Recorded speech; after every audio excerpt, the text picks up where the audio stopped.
সম্মানিত নগরবাসী, প্রিয় সাংবাদিক ভাই বোনেরা, উপস্থিত সুধীবৃন্দ, আসসালামু আলাইকুম। আমার শুভেচ্ছা, আন্তরিক শুভেচ্ছা গ্রহণ করুন। ঢাকা দক্ষিণ সিটি কর্পোরেশন একটি নাগরিক সেবাদানকারী প্রতিষ্ঠান।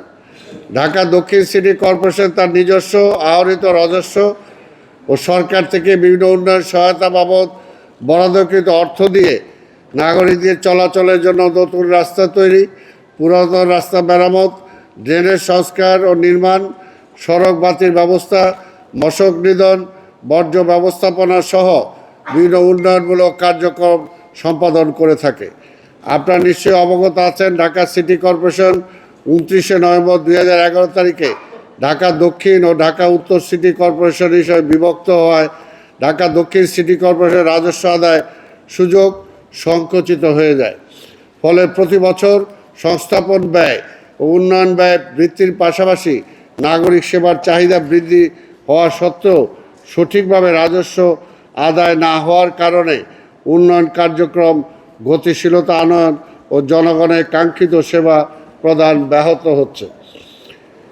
2025-26 অর্থ বছরে অনুমোদিত রাজস্ব আয়ের লক্ষ্যমাত্রা নির্ধারণ করা হয় 13,1381.58 কোটি টাকা। তার মধ্যে পৌর কর খাতে লক্ষ্যমাত্রা 500 কোটি। চলতি অর্থ বছর অর্থাৎ 25-26 অর্থ বছরের বকেয়া জনস্বার্থ ও করদাতাদের বকেয়া পৌর কর পরিশোধে উৎসাহিত করার লক্ষ্যে বকেয়া পৌর করের উপর সারচার্জ ব্যতীত রাজস্ব আদায়ের জন্য ঢাকা দক্ষিণ সিটি কর্পোরেশন একটি বিশেষ উদ্যোগ গ্রহণ করেছে।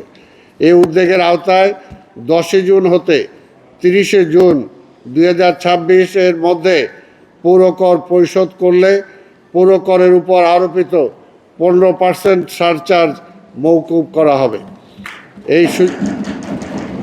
এই সুযোগের মাধ্যমে করদাতাগণ 30 জুন 2026 খ্রিস্টাব্দ তারিখের মধ্যে 15% সারচার্জ বকেয়া পৌর কর পরিশোধ করতে পারবেন। আমি ঢাকা দক্ষিণ সিটি কর্পোরেশন এলাকার সকল সম্মানিত করদাতা নির্ধারিত সময়সীমার মধ্যে এই বিশেষ সুযোগ গ্রহণ করে পৌর কর পরিশোধের জন্য উদাত্ত আহ্বান জানাচ্ছি। একই সঙ্গে গণমাধ্যমে এই তথ্য সর্বস্তরের জনগণের নিকট পৌঁছে দেওয়ার জন্য আপনাদের আন্তরিক সহযোগিতা কামনা করছি। আপনাদের সবাইকে আন্তরিক ধন্যবাদ। পাশাপাশি ব্যবসায়ী ভাইদেরকেও আমি ধন্যবাদ জানাই। আজকে যে সিদ্ধান্তগুলো আমরা নিলাম, যে আপনাদের মার্কেটের সামনে বিউটিফিকেশনের জন্য আইল্যান্ডগুলো, রোড ডিভাইড